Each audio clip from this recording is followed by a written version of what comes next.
Ladies and gentlemen, good afternoon and welcome back to our YouTube channel once again. And it is my hope and prayer that this video is actually going to find you guys in good health. Personally, I am fine, as you can see. Kisumu is also fantastic, and maybe you could also let me know where you are watching the video from, the county or the country, in case you are out of the republic.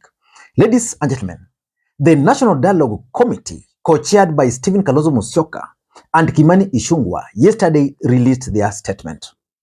And William Ruto has already ordered his members of parliament to go ahead and pass the recommendations in parliament. I'm still waiting for the statement from Raila Odinga. I have the document, which is actually 296 pages, and I'll go through it. I'll go through it in the course of the day and tomorrow because I'm actually heading home. And I want us to go through the recommendations there because I've gone through a bit of the recommendations. From the face value, I think William Ruto has actually succeeded in outwitting Raila Odinga from that report, and I'm going to explain. But let us begin by going through some of the recommendations which they have recommended. Just a bit of the recommendations which they have recommended, which is the first recommendation is on restructuring and reconstitution of IBC. The committee recommended the reconstitution of the IBC selection panel comprising 9 members. Initially, we had 7 members. So of those 9 members, I think the recommendation is that the opposition party will also bring their members. So I'll go deep, but that's from the face value of what they are saying here. Number 2 is the boundary delimitation. The committee recommended the intervals within which the review of the boundaries may be done, investigations of the claim of marginalization by the relevant bodies, and made provisions for fast-tracking enactment of a legislation framework for review of the county boundaries or provided for under Article 188 of the Constitution. So when we talk review of the county boundaries, so I want to assume that they are recommending to review the boundaries. Maybe some counties are going to be added. I stated I'm yet to read the entire document. It's a huge document. So for the face value on that, then I have also interest on number C, which is audit of the 2022 presidential election. So the committee recommended the appointment of a panel of experts who would evaluate the 2022 electoral process and a mechanism for evaluating future elections.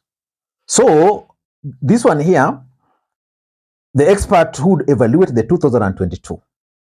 So the thing is, it's like they've agreed to conduct an audit of the last general election. For those who've been following this channel, I've always maintained that probably William Ruto and his Kenya Kwanza government are always ahead of Azimio la Umoja One Kenya Alliance. And probably they might have tampered with the IBC servers. And that's why they were now willing to give in. Because remember, one of the minimum demands Azimio placed on the table was on the audit of the IBC servers. William Ruto and his team insisted that on that they were not going to talk over it. Then from nowhere, we had a blackout at JKIA. Then from nowhere, they started agreeing to this. So let us wait. I'll read the report, what it says. And by the way, after this, I'll pick on each of those recommendations and do a comprehensive analysis on them, especially the ones of interest. D, outstanding constitutional matters. The committee made several recommendations which centered on providing relief to Kenyans with regards to the cost of living, rationalization of government expenditure, reviewing the national tax policy, developing national policies to enhance agriculture production and local manufacturing while reducing over dependence on imports, expanding the scope of social protection, and supporting devolution. So this is about the cost of living. And if you listen to Kalonzo Musyoka yesterday, it was clear that they really never agreed on that particular issue of cost of living. Because Azimio had specific recommendations, Kenya Kwanza also insisted on specific issues. Then The other one is implementation of the two-third gender rule. I think this is easy. The committee took cognizance of the work of the multi-sectoral working group on the realization of the two-third gender principle under the Ministry of Public Service, Gender and Affirmative Action, and recommended the two options for its consideration. So basically, they threw this back to the Ministry of Gender. Then on the issue of governance issues, including promoting national unity and inclusivity in public appointment. You see, there was this cry that Kenya Kwanza government was just employing people from two tribes. You saw the other day the roads which were located just targeting two tribes.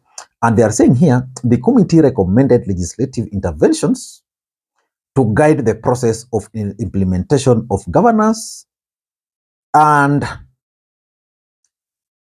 providing retirement benefit to auditor generals. Okay. G, there is the adequate checks and balance. The committee recommended, number one, compliance with court orders by state and public officers, maintenance of a register of persons convicted of corruption and other economic crime, and adherence to statutory timelines in the making of regulations necessary for the operationalization of legislations and harmonizing bicameral relations between the houses of parliament as integral to advancing constitutional principles of separation of power. Then there is the other one which Azimio also wanted, was keen on, the fidelity to political parties and coalition. This is where William Ruto decided to go and poach members of parliament from Azimio. The committee recommended the review of the framework for the elections dispute resolution to align and center the role of settlement of electoral dispute to the political parties dispute tribunal. So in this report, I'll be keenly following what they are recommending. And they're also talking of enhancing funds into constitution. The committee recommended the establishment and entrenchment of National Government CDF, National Government Affirmative Action Fund, and the Senate Oversight Board. This is basically, in my view, to appease members of parliament to pass this bill. And also the Senate, now they will have their fund. Of course, the Senate Oversight Fund has been overdue. And I'm seeing here, they are also talking of the establishment of World Development Fund, which for me would be a good thing. Then the establishment and the enactment of state offices. The committee recommended the establishment and the entrenchment of the office of the leader of the official opposition in the constitution in recognition of the values and legitimacy of opposition parties as part of a country's political system. In addition, the committee recommended the establishment and entrenchment of the office of the Prime Minister. In the office of the Prime Minister in the Constitution as a means of improving governance. So they are creating office of the Prime Minister for Musalia Mudavadi. Other issues the committee recommended, whereas appropriate for legal, administrative, or policy interventions by the relevant government agency or institution. So I'll go through this. But for me, if you ask me, and I want to be very brief, I think William Ruto has managed to outwit Raila Odinga as far as the report is concerned. Remember, after the last election, Azimio la Umoja One Kenya Alliance disputed the results. And after disputing the results, they called all their supporters to go to the streets. Their supporters went to the streets and they made specific demands that were to be met before they could call off the demos. Before we knew, there were meetings here, meetings there, and Ruto and Raila met secretly, and they agreed on the bipartisan talks. So the talks has now finally concluded. Now, let us begin by why I think Azimio la Umoja One Kenya has lost. Let us look at the cost of living. Cost of living was one of the demands, the irreducible minimum that Azimio la Umoja One Kenya had actually placed on the table. What caused the cost of living to go high? The truth of the matter is that the Finance Bill 2023, in that Finance Bill, the government of Kenya decided to increase the VAT on fuel from 8% to 16%. That technically increased the cost of everything by 8%. William Ruto then came up with a narrative of subsidizing the production. Of course, as we look at things today, the cost of unga has come down to 130 140, 150 from 240. So they're attributing the cost of living to that. But the cost of living alone cannot be measured on the cost of unga alone. And that cost of unga, the reduction can actually be attributed to the fact that Kenyans just harvested the other day. Which means in the next 4 or 5 months, Kenyans are likely to go back to where it began. So the question is, was it worth for Azimio la Umoja One Kenya Alliance to lead demonstrations over the cost of living just to maintain the status quo? Of course, they have recommended a few things that, for example, they are recommending some levy on fuel levy and some 2 levies which will reduce the cost by 5 bob. As much as that will reduce the cost of fuel by 5 bob, the truth of the matter is that they really never succeeded in twisting Ruto. Because Ruto didn't want a situation where he was going to be viewed as someone who would have given in. Of course, that 5 bob would have been easily even reduced from the 8% of levy. I mean, the 16% of VAT. But that's something Ruto didn't want. Of course, there's also the propaganda. Ruto has now managed to kill 2 birds with 1 stone on the issue of cost of living. And I'm going to explain it on my second point, which is the position of the office of the official opposition leader, which has been created. They've recommended for its creation, and also the office of the Prime Minister. And William Ruto is actually going to use this for 2 reasons. Let me begin by picking from where I left, killing 2 birds using 1 stone. By creating this office, William Ruto has successfully managed to put the opposition in a corner, where the opposition leader will now have an office. Of course, ideally, that's what's supposed to have happened. An opposition leader will have an office, a budget, so that they can easily check the government. But that's not what William Ruto wanted. William Ruto wanted to create an office for Musalia Mudavadi because the chief prime secretary or chief cabinet secretary is actually unconstitutional. It's nowhere in our constitution. But William Ruto is keen on sidelining Rigathi Gachagua. But he cannot do that unless Musalia Mudavadi's office is entrenched in our constitution.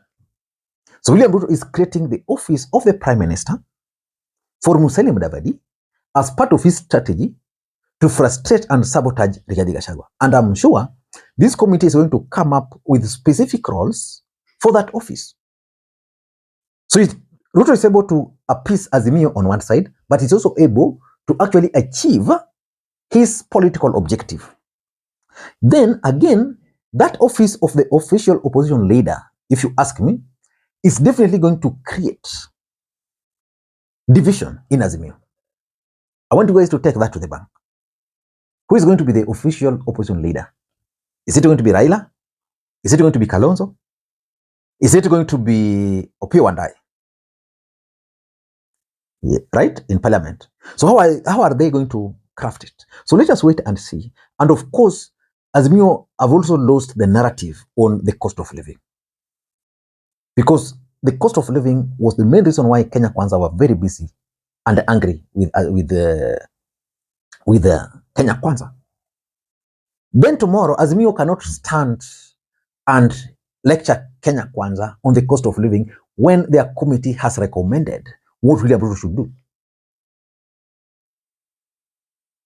Guys, let me continue reading the document. If you want the document, it's a 296 page document.